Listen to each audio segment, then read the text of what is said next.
사도 바울은 빌립보서를 통해서 이런 위대한 고백을 남겼습니다.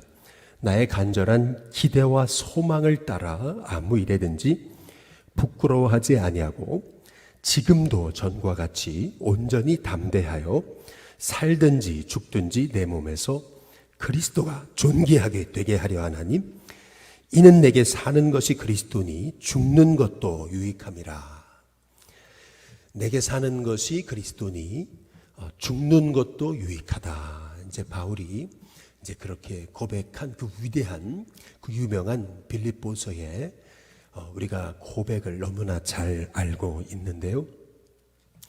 바울의 그의 사역 선교 초창기에 이 고백이 절대 거짓이 아니었음을 오늘 우리가 함께 읽은 사도행전 21장 1절에서 16절의 말씀을 통해서 우리가 알 수가 있습니다.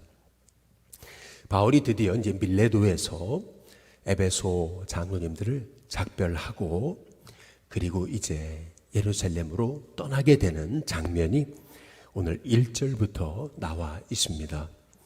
여기 보면은 이 밀레도에서 이제 바로 배를 타고 고스로 갑니다. 또 이튿날 로도에 이르게 되고요. 거기서 바다라로 가서 베니게로 건너가는 배를 만나고 타고 가다가 구브로를 이제 바라보고 오른쪽에 바라보고 이제 이를 왼편에 두고 오른쪽에서 바라보고 이제 왼편에 두고 수리아로 항해하여 두로아에서 이제 상륙을 이제 하게 이제 됩니다. 거기서 이제 배의 짐을 이제 풀려 이제 하는 것을 이제 볼 수가 있습니다. 이제 여기서 보면은 바울이 이제 두로에 이제 상륙을 해서 잠깐 머물게 이제 되는 것을 이제 볼 수가 있는데요. 4절에 보면 제자들을 찾아 거기서 2일을 머물더니 이제 이렇게 이제 말하고 이제 있어요. 1회 7일간을 이제 거기서 머물게 이제 되는 것을 이제 볼 수가 있는데요. 바울이 실은 이제 두로라고 하는 곳에는요, 바울이 전도한 곳은 아닙니다. 바울이 선교한 선교지는 아니에요. 근데 두로에 이제 잠깐 이제 들르게 되는 것을 볼 수가 있죠. 이제 거기서 제자들을 찾습니다. 찾아서 그래서 그 제자들과 함께 이제 머물게 되는 것을 볼 수가 있는데요. 여기 4절에 보면 그 제자들이 성령의 감동으로 바울에게 예루살렘으로 들어가지 말라라고 하는 이제 그런 권면을 하게 되는 것을 이제 볼 수가 이제 있습니다. 여기 보면은 이제 바울이 계속해서 예루살렘으로 가는 그 여정을 성령께서 이제 사람들의 감동을 통해서 예루살렘으로 가면 안 된다라고 하는 그러한 말씀을 이제 사람들을 통해서 전해 듣게 되는 것을 이제 볼 수가 이제 있습니다. 그런데 오늘 여기 이제 바울이 그렇게 예루살렘으로 가면 안 된다, 가면 안 된다. 이제 그러한 얘기를 끊임없이 이제 듣는데도 불구하고 바울은 이 예루살렘 행을 포기를 하지를 않아요. 여기 5절에 보면은 이 여러 날을 지난 후에 이제 이렇게 얘기를 해요. 우리가 떠나갈새 그들이 다 그 처자와 함께 성문 밖까지 전송하거늘 이제 이렇게 이제 말하고 있어요. 사도 바울이요. 지금 예루살렘으로 이제 가게 되는 이제 예루살렘 이제 선교, 이제 로마 선교를 위한 이제 첫 발걸음을 이제 떼는 것을 이제 볼 수가 있는데요.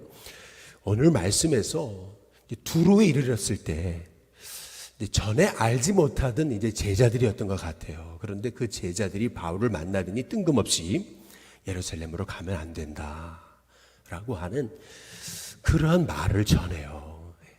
그런데도 불구하고 이제 바울은 예루살렘 행을 포기를 하지를 이제 않습니다. 그래서 오늘 여기 6절에 보면 서로 작별한 후라고 이렇게 이제 말하거든요. 그리고 이제 7절에 보면 두로를 떠나서 이제 항해를 다 마칩니다. 그리고 돌레마이에 이르고 형제들에게 안부를 묻고 그들과 함께 하루를 또 있다가 이튿날 떠나서 이제 드디어 가이사랴에 이제 이르게 되는 것을 볼 수가 이제 있거든요. 마침 가이사랴에는 누가 있었냐면은 7주사 중 하나였던 전도자 빌립이 거기에 이제 살고 있었습니다. 실은 지금 빌립과의 만남은요 거의 20년 만에 이제 만남입니다. 원래 처음에 이제 빌립과 사도 바울의 만남은 이제 악연의 만남이었던 거거든요. 사도 바울이 이제 스데반을 순교시키는 일로 인해서 초대교회에 엄청난 핍박이 있죠. 그래서 예루살렘에 있던 이제 그리스도인들이 흩어지게 돼요. 이제 그러면서 빌립도 이제 사마리아로 이제 가게 되는 장면이 사도행전 이제 8장에 이제 나오거든요. 그러면서 이제 이 빌립이 사마리아에 가서 전도하고 또 광야에 가서 전도하고 또 아소도까지 이제 전도하다가 이제 아마도 이제 가이사랴에 와서 정착을 한 것 같아요. 그런데 처음에는 이제 악연이었는데 20년 만에 다시 만난 이 만남은 바울이 그리스도인이 돼가지고 복음 전하기 위해서 오히려 자기가 돌에 맞아 죽을 것을 각오하고 예루살렘으로 가게 되는 그러한 이 바울의 완전 새로워지고 달라진 그러한 변화의 그 모습을 이제 빌립이 이 가이사랴에서 지켜보게 됐던 것이거든요. 그러니까 얼마나 이 바울과 빌립의 만남이 얼마나 정말 은혜의 만남이었겠냐는 거죠. 빌립 입장에서는 그렇게 핍박하던 바울인데 예수님을 믿는 사람을 말이죠. 그런데 이렇게 변화돼 가지고 오히려 본인이 죽겠다고 순교를 각오하고 예루살렘으로 이제 가기 위해 지금 잠깐 가이사랴에 이제 들르게 됐던 거거든요. 뭐 밤새도록 얘기를 해도 그 은혜를 얘기해도 지금까지 바울에게 있었던 그 놀라운 성령의 역사를 밤새도록 얘기해도 아마 부족함이 없었겠죠. 그런데 오늘 여기 이제 9절에 보면은 이런 말씀이 있습니다. 그에게 딸 넷이 있는데 처녀로 예언하는 자다. 이제 이렇게 얘기를 해요. 어느덧 세월이 흘러가지고 이제 빌립에게 딸 넷이 있는데 그 딸 넷도 예언하는 일을 하고 있어요. 빌립이 얼마나 믿음으로 살았는지 그 딸들도요 참 신실한 믿음에 서서 그렇게 하나님의 일을 말하는 딸들, 자녀들이 됐던 것을 이제 볼 수가 있는 것이죠. 참 빌립에게 하나님이 믿음의 명문가를 이루게 하셨던 것을 이제 우리가 볼 수가 있는 거예요. 참 신앙의 가문, 참 믿음의 가문을 이루었다는 것을 오늘 말씀을 통해서 이제 볼 수가 있는 거죠. 이 빌립의 집안은 이렇게 딸 넷이 예언하는 일을 했기 때문에 그 집은 가이사랴에서 신앙인들에게는 아주 정말 존경받는 집안이었습니다. 그래서 빌립의 집에는 참 수많은 믿음의 사람들이 와서 같이 교제하고 거기서 은혜를 나누고 이제 그랬을 것으로 생각하죠. 어찌 보면 빌립의 집안에 교회가 있었을 거다. 가이사랴에 빌립의 집이 이제 교회처럼 쓰임 받을 수 있었을 거다라고 생각을 해보게 됩니다. 그러던 중에 10절에 보면 여러 날 머물러 있더니 아가보라는 하는 선지자가 유대로부터 내려와라고 이렇게 말합니다. 초대교회에는 선지자라고 하는 직분이 있었습니다. 이 아가보라 하는 그러한 선지자가 이제 내려와 가지고요. 여기 11절에 보니까 우리에게 와서 바울의 띠를 가져다가 자기 수족을 잡아매고 얘기합니다. 성령이 말씀하시되 예루살렘에서 유대인들이 이같이 이 띠 임자를 결박하여 이방인의 손에 넘겨줄 거다. 이제 이런 예언을 하게 되는 것을 볼 수가 있습니다. 옛날에는 옷이요, 지금처럼 이렇게 윗도리 아랫도리가 있는 게 아니고요, 통으로 있었던 옷이죠. 그래서 이제 허리띠를 이렇게 묶었었습니다. 그런데 이 아가보라는 선지자가 와서 이제 바울의 띠를 가져다가 이 띠의 임자가 이렇게 예루살렘에서 묶임을 당하고 결박을 당하고 환난을 당할 거다라고 하는 그러한 행위 예언을 이제 하게 되는 거예요. 그랬더니 12절에 얘기하죠. 우리가 그 말을 듣고 그곳 사람들과 더불어 바울에게 예루살렘으로 올라가지 말라 권하니라고 얘기를 해요.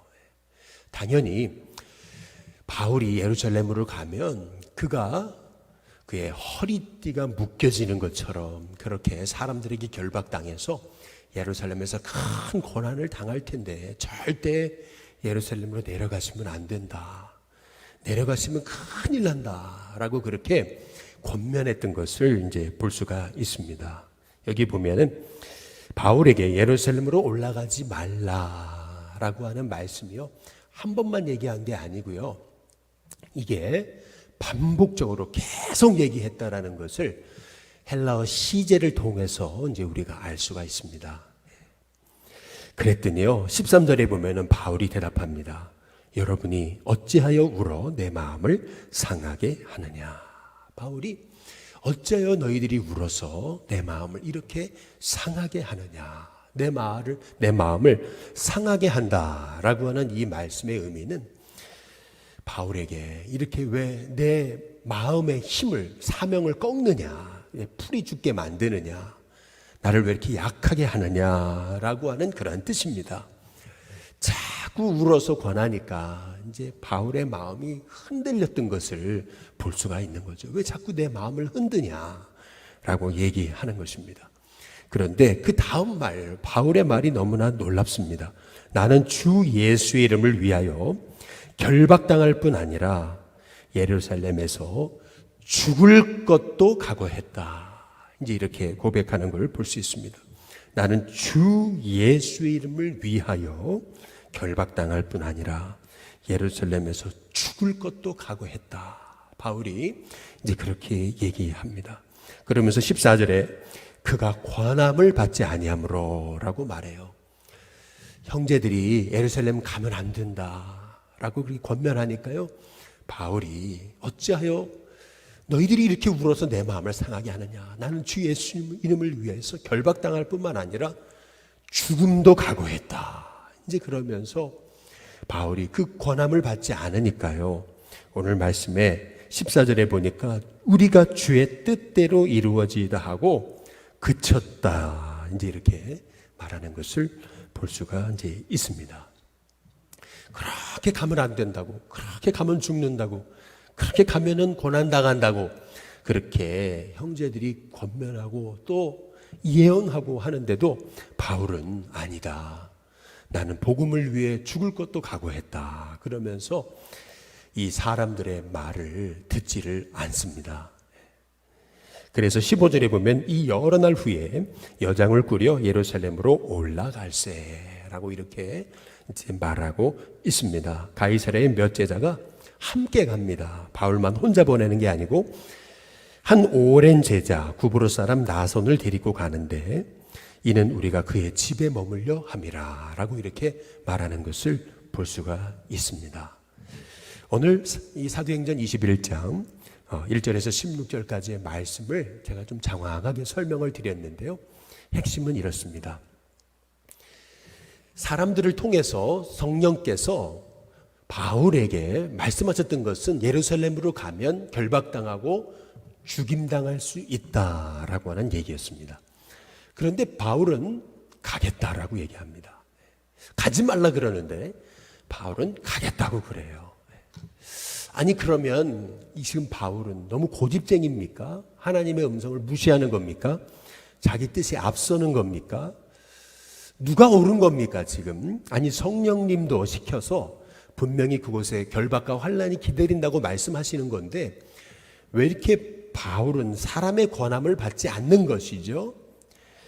우리는 오늘 이 말씀을 통해서 우리가 한 가지 주목해 볼 필요가 있습니다. 그것은 뭐냐면은 실은 바울은요, 성령님의 음성을 무시한 게 아니고요.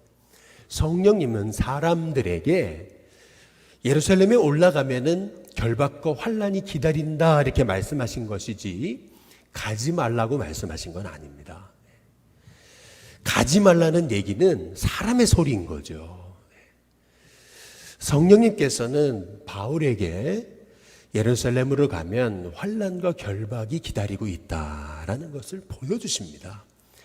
그러나 가지 말라고 하신 건 아니죠. 가지 말라고 하는 그것은 사람들의 염려와 걱정인 이제 것입니다. 우리 예수님도 분명히 십자가를 지실 때 그것이 얼마나 큰 고통인지 아셨어요. 그 십자가의 길은 결국 죽음의 길인 것을 아셨어요. 그래서 베드로도 절대 십자가 지시면 안 된다고 그렇게 예수님을 간하면서, 간했다는 것은 꾸짖었다는 얘기죠. 꾸짖으면서 십자가 지시면 안 된다고 이제 그렇게 예수님에게 호통을 치는 것을 볼 수가 있죠. 예수님도 십자가 지시는 것이 그것이 고난이고 그것이 결국 십자가에 죽으시는 것임을 아셨습니다. 그럼에도 불구하고 예수님은 십자가를 지시죠. 왜냐하면 그것이 바로 우리를 향한 구원의 길임을 아셨기 때문에 그런친 거죠.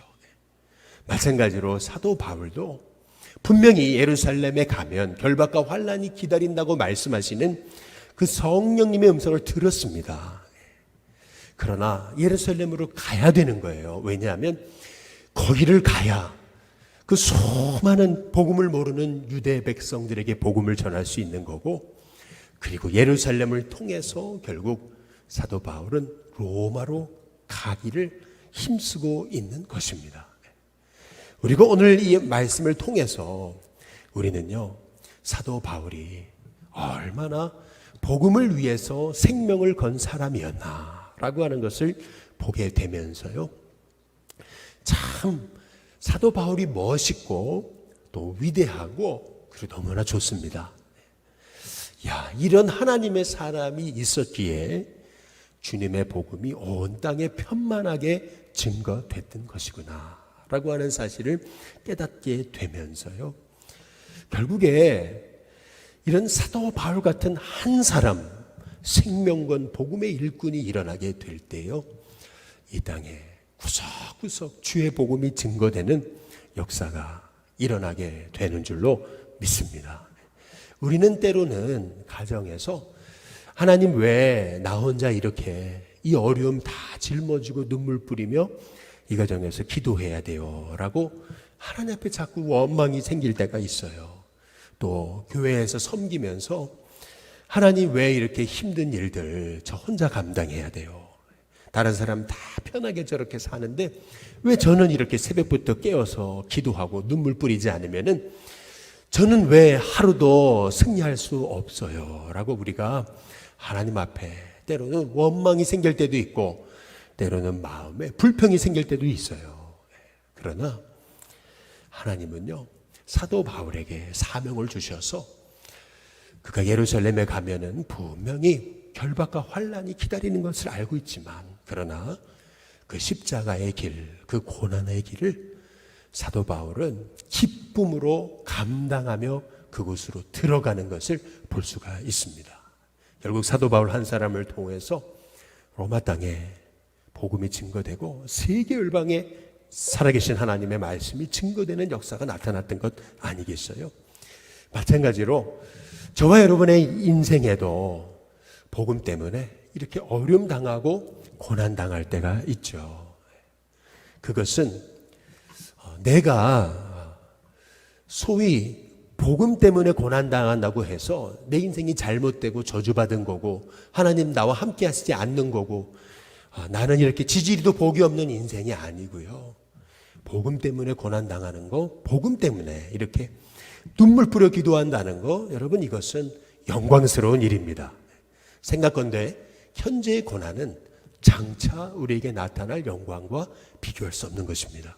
바울은 장차 자신에게 주어질 저 하늘의 영광이 얼마나 큰 것인지를 알았기 때문에 바울은 이렇게 수많은 사람이 예루살렘으로 가면 큰일 난다라고 하는 그러한 만류와 또 그렇게 가지 말라고 그렇게 그냥 권하는데도 불구하고 사도 바울은 그 예루살렘으로 복음 전하는 길을 묵묵히 가는 것을 볼 수가 있습니다.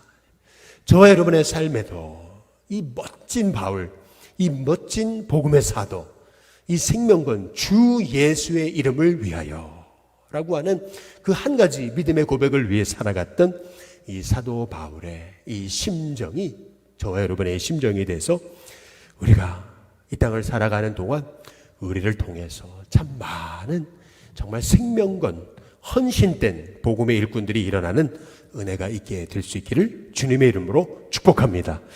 우리 찬송가 312장 우리 함께 찬양 부르겠습니다.